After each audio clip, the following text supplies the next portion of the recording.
Queridos, que bom estar com vocês em mais uma pré-aula. Hoje nós vamos falar da pré-aula de número 5, que traz como título a evangelização urbana e as suas estratégias. Nós temos muita coisa para falar nessa aula. Será uma aula rápida, mas com muita novidade para todos nós que somos cristãos e tentamos desempenhar um grande evangelismo, uma grande forma de ganhar pessoas para o reino de Adonai. Eu quero iniciar essa aula, como sempre, mandando um grande abraço a todos os nossos participantes que estão conosco, nossos amigos, professores, pastores, aqueles que têm deixado o like na nossa lição, têm entrado na nossa página, curtido a nossa página e principalmente que sempre deixa inscrito para toda a bancada da EBP. Quero mandar um grande abraço a Cleonice Ribeiro, lá em Campinas. Quero deixar um abraço ao evangelista Gilberto Souza, da Assembleia de Deus Monte Castelo, em Santa Catarina. Ao pastor Hélio Oliveira, obrigado, querido, por estar conosco. A José Carlos Rodrigues, ao pastor Oscar Ribeiro, grande homem de Deus. A Vivian Vieira Borges, lá em BH, em Belo Horizonte, da Igreja Batista Casa de Oração da Nova Pampulha. Quanta honra, amei o seu escreve, que Deus possa te abençoar, minha querida. E que em nome de Jesus a Escola Bíblica possa crescer ainda mais durante 2016 e 2017. Hoje nós vamos falar sobre a evangelização urbana e as suas estratégias. O texto que traz como título hoje da Escola Bíblica, nós vamos ter o texto de Atos 2, de 1 ao 12. É importante que você leia esse texto, é importante que você reflita nesse texto, para que a sua sala entenda e entre na lição. Querido, sempre busque subsídios. Nós vamos deixar abaixo da lição, no nosso link, abaixo do vídeo, tudo que nós falamos aqui, tudo que nós comentamos na bancada, para que você cole, copie e leve para a sala de aula. É de extrema importância você levar para a sala de aula. Queria deixar para você aqui, tópico a tópico, e à medida que nós lermos os tópicos, nós vamos parar e explicá-los. A introdução diz: nesta lição, veremos algumas estratégias a serem usadas na evangelização de uma cidade. Trataremos também dos desafios enfrentados pelo evangelista nessas áreas e, finalmente, mostraremos como efetivar a conquista de uma área urbana. Esta, se bem conduzida, resultará na difusão integral da palavra de Deus. Por esta razão, é urgente coordenar todas as nossas ações na abordagem de uma cidade, para que sejam implementados os pontos básicos de evangelismo autenticamente bíblicos: discipulado, estabelecimento de igrejas e missões. Querido, nesse tópico de introdução, leve para a sua sala, reúna a sua sala, faça um círculo, fique no centro, ou coloque, não deixe as pessoas ficarem escondidas na sala de aula, de forma que sempre você tenha e veja, tenha visão dos rostos de cada aluno e que você tenha noção e certeza de que ele está prestando bem atenção na aula. Então, nessa introdução, você precisa falar para a sala de aula que quando nós falamos de evangelismo, lembre para eles isso, é uma tradição da Assembleia de Deus e infelizmente tem que ser perdido ao longo dos anos, e em nome de Jesus vai ser perdido. Sempre que nós falamos de evangelismo, a primeira coisa que vem em mente é um monte de pessoas entregando panfletos, orando por alguém na rua, caravanas e etc. Isso é o que nós pensamos quando nós falamos de missão. Mas para que a evangelização aconteça, querido, é necessário aqui, eu anotei alguns pontos, muito mais do que isso. Isso é o que nós temos, é a base que a igreja estabeleceu para a evangelização. Mas é necessário algo muito mais profundo com isso. Entenda que é necessário uma organização de todo o evento. É necessário também, querido, as estratégias a serem tomadas. E principalmente, querido, as grandes cidades, elas são difíceis de se penetrar com o evangelho por alguns agravantes. É necessário que nós tenhamos em mente que nós estamos lidando com o inimigo. E o inimigo não se brinca. Nós precisamos entrar num campo onde ele é minado, e esse campo minado vai trazer agora para a nossa vida algumas debilidades. Quando nós falamos das grandes cidades, nós temos áreas que têm alguns agravantes. Então, o primeiro agravante, anota aí: todos trabalham muito e não têm tempo para Deus. Isso é um agravante. Segundo agravante: a violência nos torna refém de um sistema. A violência é tão grande que todos nós que moramos em grandes cidades, nós temos um medo muito grande de quem está batendo na nossa porta. de quem para conversar conosco, de quem está no ponto de ônibus, de quem para com a moto. Isso é um agravante muito perigoso para as grandes cidades. Terceiro, o índice de educação ele é bem mais elevado nas grandes cidades. Isso deve ser levado em conta. Então, isso requer um estudo e principalmente requer desenvoltura do evangelista, requer desenvoltura do grupo. É interessante que nós não podemos esquecer, querido, que a pluralidade religiosa, nessa introdução nós vamos falar sobre isso, que essa pluralidade religiosa que nós estamos vivendo no nosso contexto atual, ela parece ser um ponto positivo, mas na realidade, aos olhos de quem é intelectual, ela é uma mera forma de ganhar dinheiro. Essa pluralidade religiosa, ela é negativa para a igreja nesse momento. O que eu sempre falo em minhas aulas e leciono, é que a pluralidade religiosa, ela inchou o que nós chamamos conceito gospel, conceito evangelho. As pessoas, quando você fala de evangelho para ela, a primeira coisa que vem na cabeça é: estão tentando me tirar dinheiro, estão tentando me usurpar. Isso são pontos negativos que devem ser colocados para debate na sua sala de aula. Deve ser colocado para debate na sua sala de aula. O tópico de número 1 vai falar sobre estratégias urbanas de evangelismo.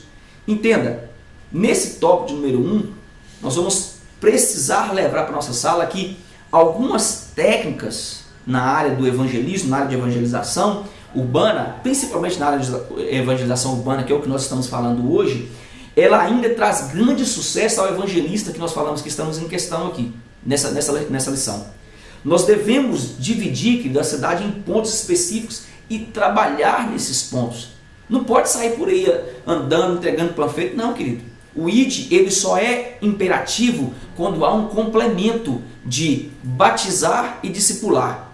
O ID aqui, ele é um gerúndio na nossa língua, ele é muito parecido com um gerúndio no português. Nós precisamos entender que ele se torna imperativo quando há um complemento. Não adianta só você evangelizar. Você tem que evangelizar e principalmente batizar e discipular, para que ele se torne completo. Então, essas técnicas, ela vai ajudar o evangelista, que é o que nós estamos falando. Nós devemos dividir a cidade em pontos específicos e trabalhar nesses pontos. Nós precisamos tornar esses pontos mais atrativos, e de forma que as pessoas que circulam por esses pontos parem e prestem atenção no que está sendo falado.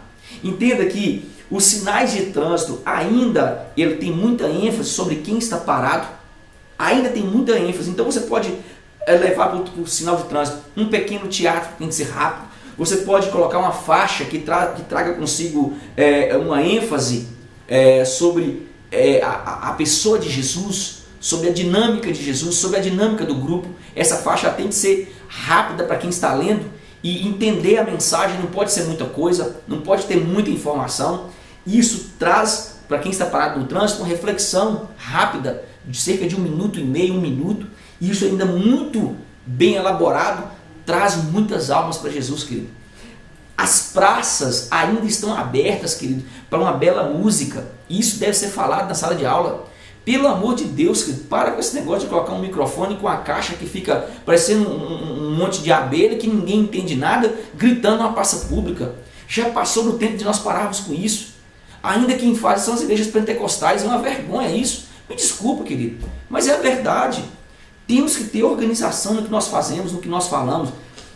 As praças estão abertas para belas músicas. O que é belas músicas? Leve quarteto, leve alguém que cante bem, coloque um som bom, tenha uma ornamentação bonita para que tudo isso aconteça. Nós precisamos entender que tem pessoas que gostam de instrumentação, tem pessoas que gostam de uma boa música. Quem não gosta de uma boa música, querido? O ser humano foi criado para escutar boa música. Nós precisamos entender que Deus criou uma imagem e semelhança dele e ele ama boa música, assim como nós. Nós estamos vendo que Satanás está deturpando a mente humana com as porcarias que nós escutamos no dia a dia. Então, as praças estão abertas para boas músicas. Se você levar um grupo que canta bem, um grupo que toca bem, todo mundo vai parar e prestar atenção no que você está fazendo. Nós precisamos entender que quem vai levar a palavra nesse instante tem que trazer uma reflexão rápida e profunda sobre Jesus. Tem que ser rápido. Nós precisamos levar em conta que houve nos tempos antigos algumas técnicas empregadas pelos que nós chamamos aqui profetas. Vamos ver o caso rápido aqui, que é válido no nosso meio. a forma que Jonas abordou Nínive. Jonas tinha o objetivo de anunciar o quê? Que todos os ninivitas iriam morrer. E de que forma que ele faz isso? Ele vai ao centro, ele caminha nas ruas centrais. A notícia precisaria chegar até o rei. E é o que Jonas faz. Há um texto em Jonas 3, o versículo de número 4. A versão que eu estou aqui de Bíblia hoje é a versão judaica. Vai variar um pouquinho de linguagem, que é uma linguagem mais profunda. Diz assim, ó: Yohanan deu início à travessia da cidade e findou o primeiro dia anunciando: Nínive será arruinada em 40 dias. O versículo de número 5 diz: e o povo de Nínive creu em Deus. Eles estabeleceram um jejum e vestiram-se com pano de saco, do maior ao menor. Então Jonas teve uma grande estratégia. Jonas fez o quê? Jonas foi ao centro e o rei precisava ouvir essa mensagem. Se Jonas ficasse no povoadozinho, ia demorar a chegar.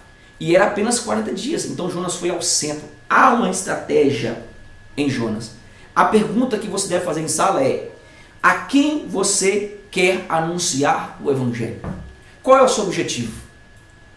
Qual é o seu objetivo no anúncio do Evangelho? A quem você quer converter? Vamos colocar entre aspas aqui para você entender. É uma linguagem rápida. Tudo isso é muito válido, querido. Nós precisamos entender que nas faculdades nós temos a ABU, a Aliança Bíblica Universitária, que funciona muito bem aqui em Teoflotone. Quero mandar um grande abraço para o meu amigo Jackson, o presbítero Jackson, que faz um trabalho cristiano, faz um trabalho fantástico aqui nas ABUs. E isso funciona. São apenas 10 minutos na hora do recreio e é uma palavra rápida, alguém que toca um instrumento, ou um violino, ou um sax, e fala de Jesus e as pessoas choram, e é esse pouco tempo que nós temos para a palavra. Logo depois vem um convite para a igreja, e na igreja você tem que continuar o discipulado. No tópico de número 2 da revista, ele vai falar sobre a estratégia do Pentecostes. Querido, entenda, há algo muito profundo no Pentecostes que nós precisamos levar para a nossa sala de aula. Leve para a sua sala de aula que o Pentecostes ele ocorreu 50 dias depois da Páscoa. Olha que interessante, 50 dias depois da Páscoa. Essa festa nós chamamos de Shavuot no original. Shavuot no termo hebraico, ela é conhecida como festa das semanas ou então festa da colheita. Existem em Jerusalém 3 grandes festas que todo judeu para por causa dessa festa. Há um texto em Deuteronômio, se eu acho ele aqui, Deuteronômio 16, o versículo de número 16, olha o que diz esse texto. Diz assim: 3 vezes ao ano, eu estou na versão judaica aqui, diz: 3 vezes ao ano todos os homens deverão aparecer diante de Adonai, seu Deus, no lugar em que ele escolher, na festa do Matzah, na festa do Shavuot e na festa do Sukkot. Então essas 3 festas era ordem do próprio Deus a todo judeu. E até hoje é cumprida essa ordem, querido. Eles continuam indo a essas 3 festas. Então essas 3 festas de extrema importância.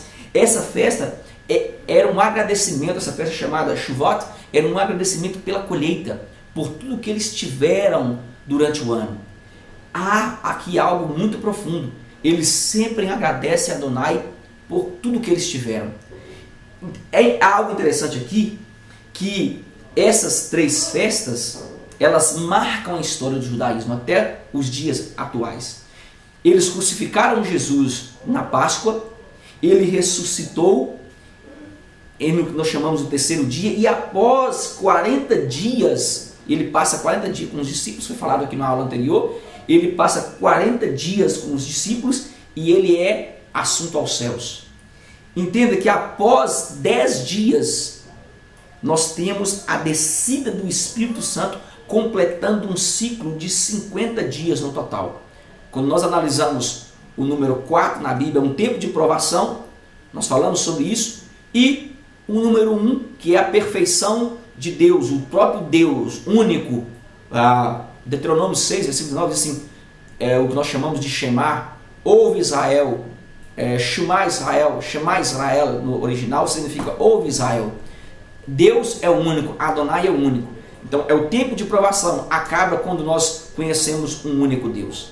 há algo muito interessante sobre isso. Então, e nesses 50 dias, findam-se o que nós chamamos, e tem a descida do Espírito Santo, no que nós vimos em Atos, algo muito profundo. Então, isso nos mostra que a festa da colheita, que era o agradecimento da colheita, ela é marcada pelo agradecimento dos judeus pelo ano que tiveram, mas agora ela é o agradecimento dos judeus, do que nós chamamos dos discípulos, pela colheita não só de alimento, mas pela colheita de almas.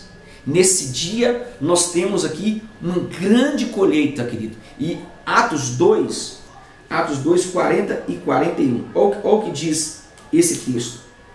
40 e 41. Ele apoiou seu discurso com muitos outros argumentos e continuou a insistir com eles. Salve-se dessa geração perversa. 41 diz: por isso, os que aceitaram o que ele disse foram imersos e acrescentados no grupo. Naquele dia, de cerca de 3.000 pessoas. Quem pregou? O próprio Pedro.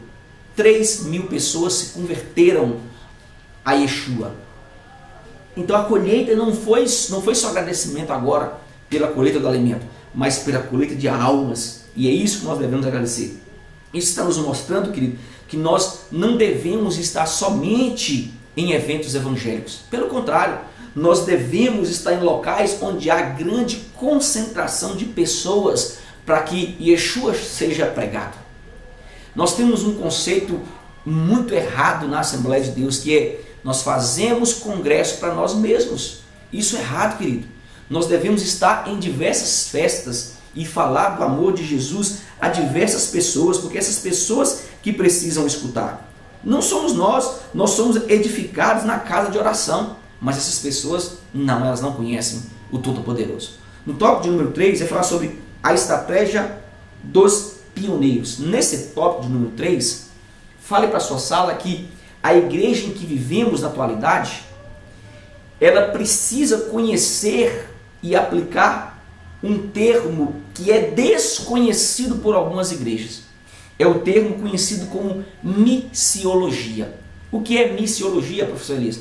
Missiologia, ela vem do latim missio, que significa envio, e do grego logia, no original significa estudo. Querido, ela é um ramo da teologia, é conhecido como um ramo que estuda as missões. A missiologia, ela tem a propagação de uma religião, seja ela qual for. No nosso meio, nós vamos falar de missiologia cristã. Logo, nós temos por dever mandar um missiólogo a uma cidade para que ele entenda e conduza aquela cidade. Então, no cristianismo, a missiologia ela é uma subdisciplina da teologia pastoral. E como subdisciplina, ela tem por dever pesquisar a localidade, ela tem por dever pesquisar os costumes, ela tem por dever pesquisar os povos, as tradições, antes que o missionário seja enviado. Você não pode ir para a África sem primeiro estudar aonde você vai estar, o que você vai comer, quais são os costumes da tribo, porque senão que vai dar com burro na água, como diz o ditado popular. Assim funciona nas cidades. Determinados lugares, determinadas praças, cada bairro tem uma praça e nós precisamos pesquisar o que aquele povo gosta, o que atrai aquele povo, o que aquele povo para ouvir. Não é simplesmente chegar, não, querido. Não, é ter estratégia, ter dinâmica. E nesse tópico isso deve ser levado para a sua sala, ok? O tópico de número 2, do item 2, vai dizer os desafios da evangelização urbana. O número 1 fala sobre incredulidade e perseguição.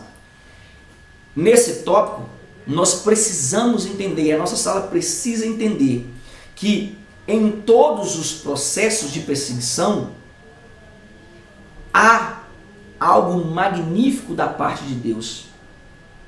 Em todos os processos de perseguição, nós precisamos entender que Adonai quer que nós estejamos mais próximos dele, que nós estejamos mais próximos dos seus pensamentos. A perseguição, querido, ela serve para que nós entendamos que pessoas vai aproximar da nossa vida quando nós formos vitoriosos. Pessoas vão entender o reino de Adonai e através da perseguição que eu sofro. Não é momento de murmurar, querido. A nossa perseguição serve de testemunho, isso deve ficar bem claro. Nesse tópico em específico, você vai dizer para a sua sala que a pluralidade religiosa, que eu acabei de falar há um tópico atrás, ela deveria ser bênção a todo o povo de Deus, mas agora ela se tornou uma maldição. Por quê? Porque o desenvolver de tantos nomes de igrejas, o desenvolver de tantas crenças, tantas outras religiões, ela levou as pessoas a um descrédito. Infelizmente, querido, o que eu estou falando aqui é a mais pura verdade. Eu não queria falar isso, mas gerou um descrédito. Aqui há em tese, aqui o chavão dos dízimos. Nós vamos ver que as indulgências ainda permanecem na cabeça de quem nunca entrou na casa de Deus. Quem nunca entrou numa casa de oração ainda continua pensando que nós queremos tomar o dinheiro dele. Há um texto em 1 Coríntios 1:18. Olha o que diz esse texto. A minha versão é a versão judaica, então vai ter uma linguagem diferente, querido. Diz assim, versículo 18: porque a mensagem da estaca de execução é insensatez para os que estão no processo de destruição. Olha como ela é muito mais profunda, olha o que Paulo está dizendo. Porque a mensagem da cruz, ou seja, a mensagem da estaca, ela é um processo de execução e insensatez para os que estão no processo de destruição. Ou seja, a mensagem da cruz para mim é loucura, porque eu estou num processo de destruir o velho homem.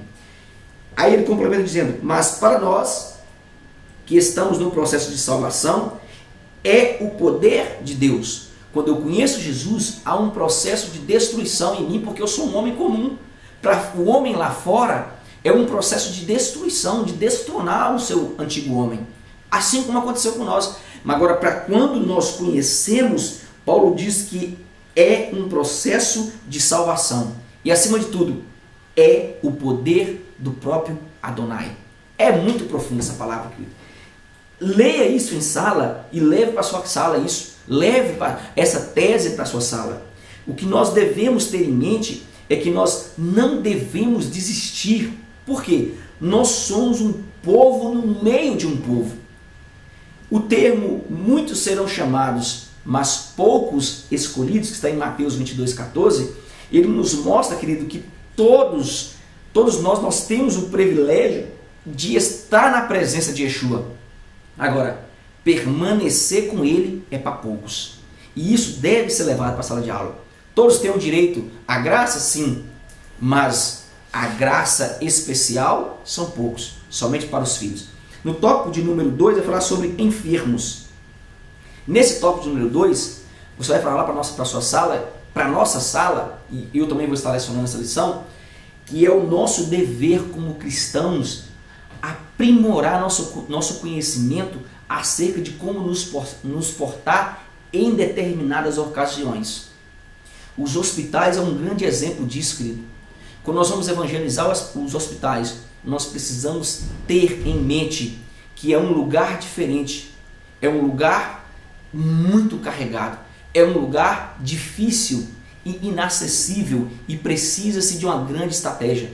É interessante que nós devemos investir em nós mesmos como os obreiros, nós professores, nós presbíteros, evangelistas, principalmente evangelistas. Ele deve investir em sua carreira. Nós devemos investir nos nossos evangelistas. Por quê, querido? Entenda que ele agora vai ser a raiz para que o evangelho chegue até essas pessoas. Nós devemos ter, no mínimo, uma noção do que é uma capelania hospitalar. Existem presbíteros e evangelistas que não sabem o que é uma capelania hospitalar, nunca foram no hospital. Querido, entenda, é necessário que você invista em você. Pastor, você que não tem uma capelania hospitalar precisa conhecer, precisa estudar esse meio. Tem tantos cursos rápidos de capelania hospitalar. Querido, é um investimento para o reino de Adonai. Tudo que vier a mim jamais lançarei fora, diz a palavra, principalmente conhecimento. A Bíblia diz: crescei na graça. Na graça nós já crescemos. Agora, E o conhecimento, onde fica?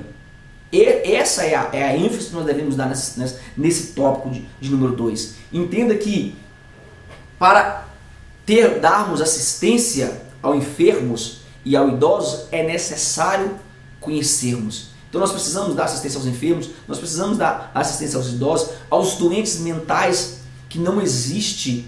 Eu nunca vi nenhum grupo fundamentado de evangelismo aos doentes mentais. Diz assim, são loucos mesmo, vão morrer, vão para o céu. Querido, nós precisamos evangelizar essas pessoas.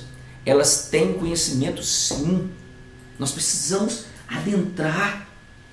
Todo investimento em curso, em estratégia, ele é de grande ajuda. E principalmente, isso é só um ponto inicial, porque o principal de todos eles é o amor. O amor é o maior de todo o recurso que nós temos para essas pessoas. Então o obreiro precisa ter amor. Se ele não tiver amor, querido, não funciona. Ele vai parar no meio do caminho. Ok? Nesse tópico de número 3, do item 2, o tópico 2, vai falar sobre endemoniados. E eu queria que você prestasse bem atenção nesse termo, que requer muito cuidado de quem vai evangelizar. Querido, nós precisamos entender, e eu quero levar isso com grande respeito e consideração a todos que nos assistem e a todos que já passaram por esse problema e vão passar, alguns passam por esse problema, e nós devemos ter grande cuidado com isso, porque nós precisamos entender e levar para a nossa sala de aula que a libertação de alguém deve ser tratada com grande amor, querido. Deve ser tratado com respeito. Isso tem que ser colocado na sala de aula. Deve ser haver um grande respeito com quem está nesse estágio de ser endemoniado, de quem está sendo tentado, de quem está possuído por hostes malignas. Nós temos que ter grande amor e grande respeito. Por que eu estou falando isso? Porque Jesus, ele sempre nos mostrou como nós devemos e como nós deveríamos e como nós devemos ser nesses casos. Olha, a manifestação de demônio, querido, ela não é para ser show. Isso deve ficar claro na sua sala de aula. Ela não é para dar mérito a ninguém. Ela não é para ser espetáculo para promoção de ninguém. Entenda que há alguém ali que precisa ser liberto e ela está num estado deprimente. E muitas pessoas fazem disso espetáculo, fazem disso show para autopromoção.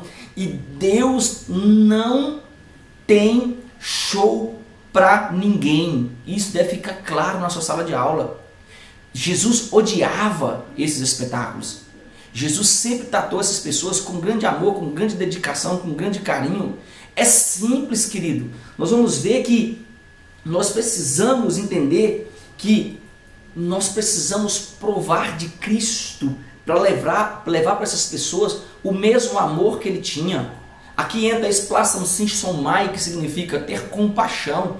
Quando você vê uma pessoa nesse estado, nesse sofrimento, nós precisamos entender que nós devemos colocar em prática essa palavra. Nós devemos tomar o lugar dela e dizer o quanto essa pessoa precisa ser liberta. O maior meio de provar o quanto nós somos filhos de Deus é libertar e curar alguém através de uma pequena palavra. Saia em nome de Jesus. Não precisa mais do que isso. Não precisa mais do que isso, querido. O próprio Jesus nos deu inúmeros exemplos disso. Marcos, capítulo 5, 14 e 15, ele diz: os que cuidavam dos porcos fugiram e contaram o fato na cidade e nos campos. E o povo foi ver o que havia acontecido. Eles se aproximaram de Yeshua e viram ali um homem habitado por uma legião de demônios, assentado, vestido e em perfeito juízo, e ficaram atemorizados. Aquele homem que foi liberto em Gadara, ele voltou e sentou normalmente e vestiu-se, porque ele andava nu, vestiu-se para ouvir Jesus. Então, o nosso dever como servo de Deus é entender que as pessoas precisam de libertação. E esse processo não é para ser show, não é para ser espetáculo, ok? No tópico de número 3, nós vamos falar sobre como fazer evangelismo urbano. Nesse tópico, eu levo para a sua sala que um grande evangelismo, ele requer de toda a equipe algumas normas, como, primeiro, postos chaves, tem que haver postos chaves, tem que haver acompanhamento e treinamento de toda a equipe que vai sair. Então, o que é um posto chave? Qual lugar nós estaremos? Qual a praça? O que nós iremos fazer? Principalmente, quem vai nos acompanhar? Quem será o pastor? Quem vai encabeçar a missão? Quem será o evangelista? E depois, quem vai treinar a equipe? Não pode ser pessoas neófitas na fé, não. Tem que ser pessoas que têm entendimento, que têm um acompanhamento, porque é um ponto de estratégia bíblico. E isso nós precisamos entender. Primeiro, desse tópico nós estamos falando. Primeiro, todo grupo bem treinado, ele tem pontos à frente dos demais. Então entenda, querido. Nesse tópico aqui, você precisa explicar para a sua sala que é necessário que você ensaie uma abordagem. Tem que ensaiar, querido. Pegue alguém que esteja na sala e ensaie uma abordagem. Os pontos a favor e os pontos contras. Entenda, acima de tudo tem um debate sobre o que é evangelismo e as formas de se evangelizar dentro da sala de aula. Isso é uma abordagem, isso é estudar o evangelismo, isso é treinar as pessoas, sua sala. Não pega a sua sala e você vai sair na rua treinando folheto. Não. Faça algo bem feito. Treine como abordar, treine como persuadir uma pessoa, treine como entregar um panfleto, fazer com que esse panfleto seja, principalmente, e ele traga curiosidade à pessoa que está recebendo. Isso tudo é treinado. Deve ter escolhas no evangelismo das pessoas em específico, ok? No tópico de número 2, nós vamos falar sobre o tópico de número 2, estabelecimento de postos chaves. Analise nesse tópico aqui, fala para a sua sala analisar a cidade em que vai ser colocado o evangelho. Nós temos hoje a janela 10/40 que aumentou e é muito maior, 10/70. À medida que vai se crescendo a população, cresce também o índice de pessoas que não conhecem Jesus. Eu preciso diminuir essa janela, preciso, é o meu dever como cristão. Então, analise a cidade em questão. Entenda que você precisa olhar o povoado em que você vai levar a palavra. Entenda, você precisa ser humilde, seja humilde em todo o tempo. E, se possível, sempre traga novidade para que a pessoa possa abrir as portas para a maior novidade da vida existente em todo o tempo. Qual é essa novidade? É o Evangelho de Cristo. Para alguém abrir a porta para você e ter confiança em você, você precisa apresentar algo novo. Eles estão cansados de ouvirem: vá para minha igreja é tão bonita, minha igreja tem um louvor bom, lá minha igreja aceita isso, minha igreja aceita aquilo. Para com isso, querido. Nós precisamos levar em questão que o evangelho aqui não é o evangelho da placa, mas é o evangelho onde nós temos aqui a base para um evangelho sincero, que é a palavra de Deus. Esse tema em questão, ele não deve ser perdido o foco. Há aqui algo muito interessante de nossa parte como cristãos, e principalmente como servo de Deus, é centralizar o Cristo em todo, em todas as etapas, em todo o processo. Jesus deve ser o centro da atenção. Você não deve perder tempo com outras coisas no evangelismo. Você não deve perder tempo com brincadeiras, não. Você deve ter em foco o falar de Cristo, ouvir as pessoas e principalmente seja cordial. Abrace as pessoas que precisam de um abraço. Converse com as pessoas que precisam conversar, porque agora você está sendo e vai fazer parte de um grupo chamado evangelista, e esse grupo é sério. No tópico de número 3, que é o último tópico, ele vai falar sobre acompanhamento do trabalho. Esse tópico é de extrema importância. Leve para a sua sala que não existe evangelismo sem uma retaguarda. O que é uma retaguarda? Alguém que esteja por trás de todo o processo. É necessário um pastor nesse processo. É necessário um evangelista nesse processo. Acima de tudo, é necessário o pós-evangelismo. São poucas as igrejas que fazem o que nós chamamos de pós-evangelismo. O que é pós-evangelismo, pastor Elias?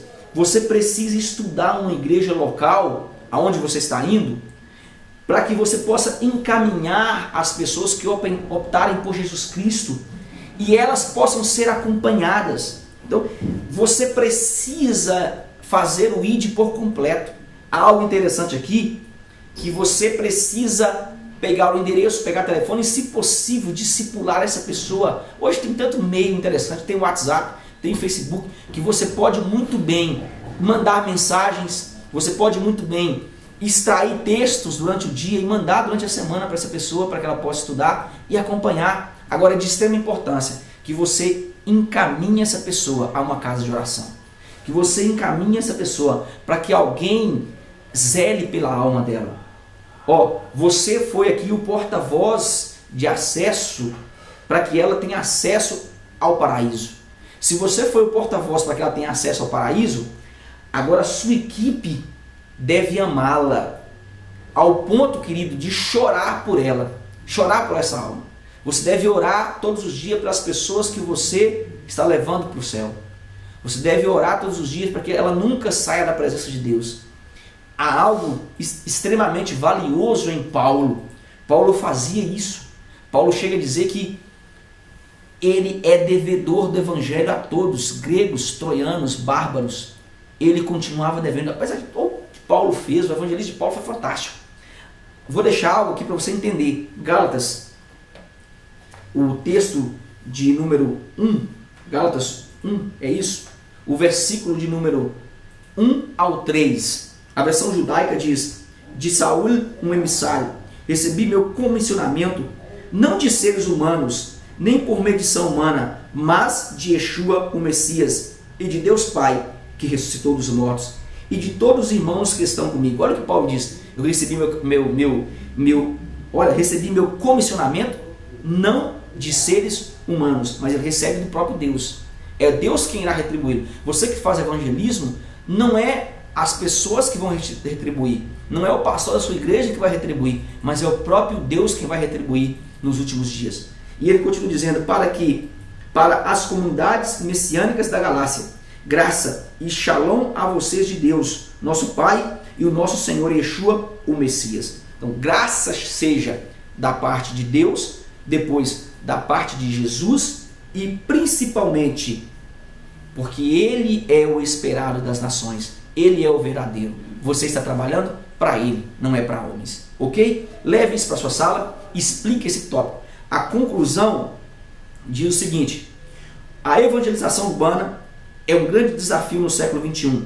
As cidades tornam-se cada vez maiores e mais complexas, exigindo da Igreja de Cristo ações específicas, personalizadas e efetivas.